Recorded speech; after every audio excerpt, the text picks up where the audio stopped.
दोस्तों नमस्कार। आशा है कि आप अच्छे होंगे। आज खास तौर पर आजकल बहुत एक प्रचलन है, एक चूर्ण बेचा जा रहा है जो भारत के राजनीतिक नेता बेच रहे हैं। इवन बीजेपी वाले भी ये नेता चूर्ण बेच देते हैं कभी कभी कि भाईचारा हो, हिंदू मुस्लिम भाईचारा हो, मजहबी भाईचारा हो। ओ भाई मेरे, आप ये बताइए जो गंगा जमनी चूर्ण है बहुत दिनों से बेच लिया आपने। ये अपने बिकने वाला नहीं है। और जो मौलाना कहते हैं ईश्वर अल्लाह एक है, या जो हिंदू भी कहता है, या ईसाई भी कहता है, या यहूदी भी कहता है ईश्वर अल्लाह एक है, तो मुझे उनके दिमाग पर शक होता है, उनकी बुद्धि पर तरस आता है। खास तौर पर जो टेलीविज़न पर आकर ये so called secular leader Hindu और मुसलमान या ईसाई जो भी तरह के जो कहते हैं कि मौलाना हिंदू और मुस्लिम भाई भाई हैं और ईश्वर अल्लाह एक है। इवन महात्मा गांधी को भी ईश्वर अल्लाह के बारे में जीरो नॉलेज थी। इस्लाम के बारे में महात्मा गांधी जी की जीरो नॉलेज थी, क्योंकि उन्होंने जो गाना बना दिया उसको उसके भावार्थी बदल दिए। ईश्वर अल्लाह तेरा ही नाम। भाई ईश्वर अल्लाह कैसे एक हो सकता है? जहाँ वेदों में जो ब्रह्मा या ईश्वर की जो व्याख्या की गई है, वेदों में निराकार है, वह मूर्तियों का कोई उल्लेख नहीं है वेदों में। उसमें तो ये कहा गया है वसुदेव कुटुंबकम सवंते भवंतु सिकीना सवंते भनो निरामया भद्राणी पश्यंती, फिर बहुत बड़ा है ये।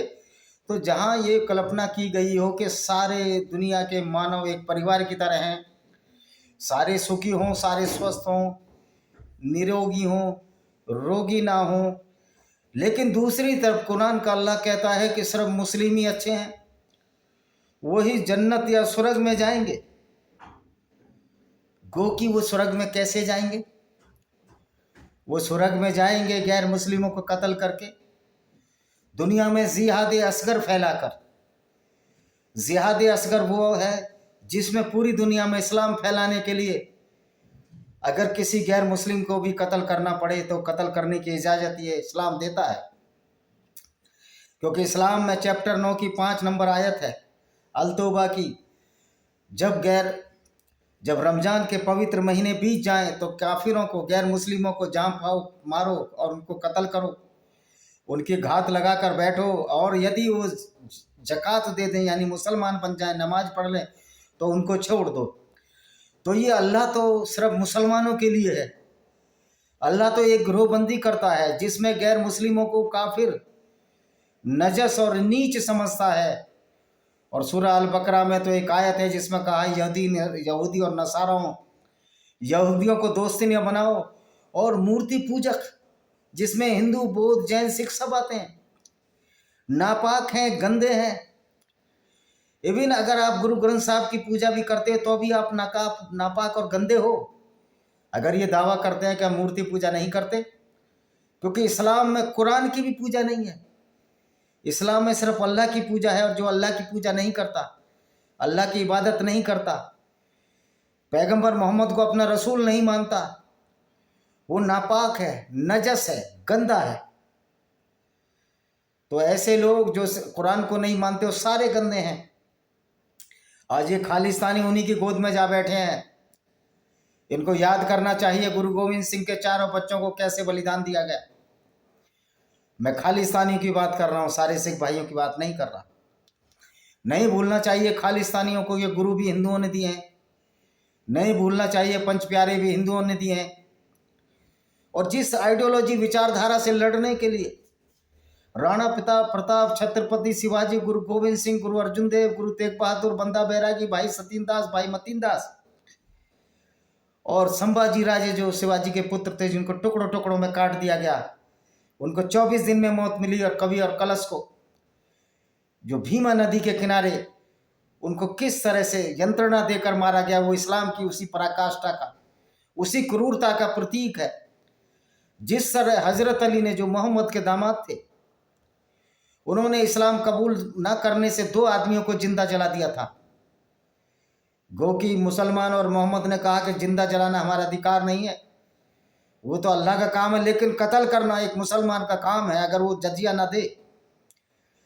तो उसको कत्ल किया जा सकता है। और जजिया टैक्स जो पीपल ऑफ बुक्स हैं, जो यहूदी और नसारा हैं, उनकी तो जान बख्शी जा सकती है।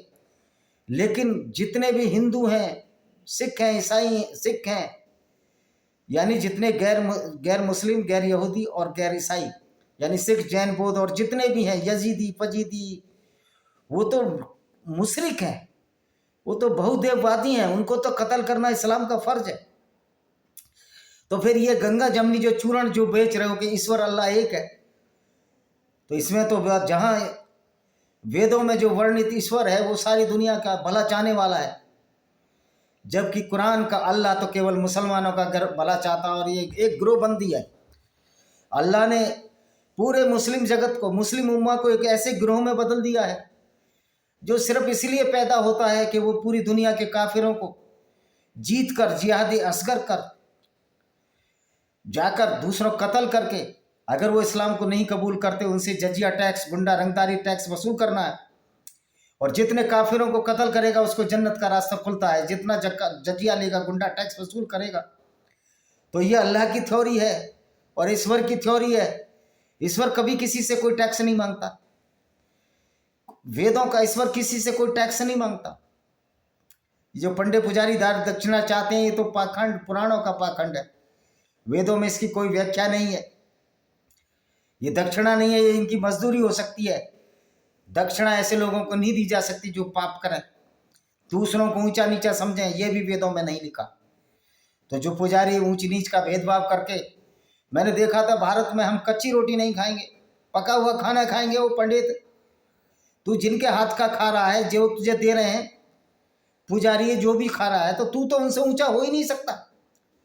जिसका हाथ हमेशा यूं रहता है वही महान कहलाता है। लेकिन हमारे धर्म में, सनातन वैदिक धर्म में, एक ऐसी कुप्रथा को बढ़ावा दिया गया, जो आपसे मांग कर खा रहा है वो सर्वश्रेष्ठ है, और जो कमा कर खा रहा है उसको नीच घोषित कर दिया गया। जो सबसे कठिन कार्य कर रहे हैं उनको सबसे नीच माना गया, जबकि वेदों में तो ऐसी व्यवस्था नहीं है। वेदों के तो जन्म के आधार पर कोई जाति का व्यवस्था ही नहीं है। ऊंच नीच की बात तो छोड़िए, वर्णों की व्यवस्था है, जो जैसा कर्म करेगा, और वर्ण चुनने की भी स्वतंत्रता थी। आप राजा का आप लड़ना चाहते हैं तो आप क्षत्रिय हैं, तलवार थामो। आप पढ़ना चाहते हैं तो आप ब्राह्मण थे, ये जन्मना ब्राह्मण नहीं। जो दुनिया भर के पाप करते हैं और अपने को ब्राह्मण कहते हैं, ब्राह्मण का अर्थ है ब्रह्मा को जानने वाला, ज्ञान को जानने वाला, सदचरित्र हो, समाज को दिशा देने वाला। तो आज जो जन्म से जातियां हैं ये सारी निरर्थक है, झूठ है, व्यर्थ है। अगर वैसे क्रियाक्रम या कार्य ऐसे अगर हम क्रियाकलाप नहीं कर रहे हैं, तो इस्लाम में तो एक गिरोहबंदी है। इस्लाम की तो किताब ही कहती है कि सिर्फ मुसलमानों को छोड़कर पूरी दुनिया के लोग नीच और नजस हैं, और गैर मुस्लिमों से दोस्ती नहीं करनी, क्योंकि वो तो दुश्मन है, खुले दुश्मन है। कुरान में कहा गया है कि गैर मुस्लिम खुले दुश्मन है। तो ये जो गंगा जमुना चूर्ण है, ये बेचने की कोई जरूरत नहीं है। कुरान में कोई गंगा जमुना का भी उल्लेख नहीं है। वहाँ गिनी चुनी वही नदियाँ हैं जो ईसाइयों की धर्म पुस्तक बाइबल के ओल्ड टेस्टामेंट में मिलती हैं, यहूदियों के तौरात में मिलती हैं। वो टिग्रिस नदी और दजला फरात जो इराक के आसपास, यानी सारे पैगंबर इजराइल के आसपास आए, और सबसे लास्ट जो पैगंबर आया इस्लाम का, वो तो पूरी दुनिया में आग लगा गया। जन्नत के नाम पे पूरी दुनिया में फसाद पैदा कर दिया। उस पर भी कुछ लोग वीडियो डालते हैं। एक बुजुर्ग अम्मा से एक उनका लड़का पूछ रहा है कौन से रास्ते पर चलने चाहिए।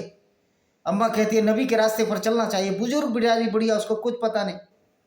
उसको पता नहीं कि नबी का रास्ता ऐसा था कि नबी वो था जिसने अस्मा बिनते मरवान को इसलिए कत्ल करा दिया कि यहूदी स्त्री थी, जो कि मोहम्मद जब काफिले लूटता था उसके खिलाफ कविताएं लिखती थी। मोहम्मद ने एक अंधे व्यक्ति को भेजा जो इनके पैगंबर हैं, और अस्मा बिनते मरवान के बच्चा जो दूध पी रहा था, उस अंधे ने उसका बच्चा दूध से छीना नीचे पटक दिया, झोंपड़ी में सो रही थी। और उसका जब तक उसके पेट में चाकू मारा, जब तक वो मर नहीं गई। ये देखिए 5 बजे झोंपड़ी में सो रहे थे और उसको कत्ल कर दिया गया। इसी तरह काफ को कत्ल किया गया, अबू अफाक को कत्ल किया गया। 120 साल के आदमी को जो शायरी करता था, मोहम्मद की सच्चाई की पोल खोलता था, उसको भी कत्ल कर दिया गया। तो जो इस्लाम का अल्लाह है और वेदों में जो वर्णित ईश्वर है वो एक हो ही नहीं सकते। कहाँ राजा भोज, कहाँ गंगू तेली, कहाँ लोगों को कत्ल कराने वाला, लोगों को नफरत फैलाने वाला, ऐसी ऐसी आयतें भेजने वाला जिससे कि पूरी दुनिया की औरतों की बेइज्जती हुई। औरतों को मोहम्मद उनने उन आयतों को गढ़ा जो अल्लाह के नाम से आई। औरतों को बाजारों में बेचा, उनके साथ बलात्कार हुए। नुपुर शर्मा ने क्या बोला था? वो तो सही बोला था। आयशा की खुद की हदीस है, आयशा बिन्त अबू बकर जिससे मोहम्मद की शादी हुई थी, मोहम्मद साहब की, कि मैं जब गुड़ियों से खेल रही थी, जब मोहम्मद साहब मुझे लेने आया, मेरी 9 साल की उम्र थी, तो नुपुर शर्मा ने कौन सा गलत भेजा? तो ये धमकी देने का जो सिलसिला है, ये सिर्फ डराना है, गिदड़ धमकी है कि सच्चाई सामने ना जाए। एक नुपुर शर्मा का मुंह बंद कर लोगे, आपकी किताबें हैं, किताबें तो हमेशा रहेंगी। आपका तो दावा है कुरान हमेशा है, तो कुरान और हदीस जब हमेशा है तो आपकी सच्चाई, आपकी क्रूरता तो सामने आती रहेगी। मोहम्मद साहब के क्रियाकलाप, उनके जो काम थे, उनके चरित्र की अभिव्यक्ति कर देते हैं कि मोहम्मद साहब कभी सच्चे नबी हो ही नहीं सकते, और ये अल्लाह दुनिया को बनाने वाला नहीं हो सकता जो पूरी दुनिया को दो हिस्सों में बांटता है। तो दोस्तों, ये ईश्वर अल्लाह का चूर्ण बिकने वाला नहीं है। आज के लिए इतना ही। आशा है कि आप अच्छे होंगे। शुभ रात्रि, वंदे मातरम, जय हिंद।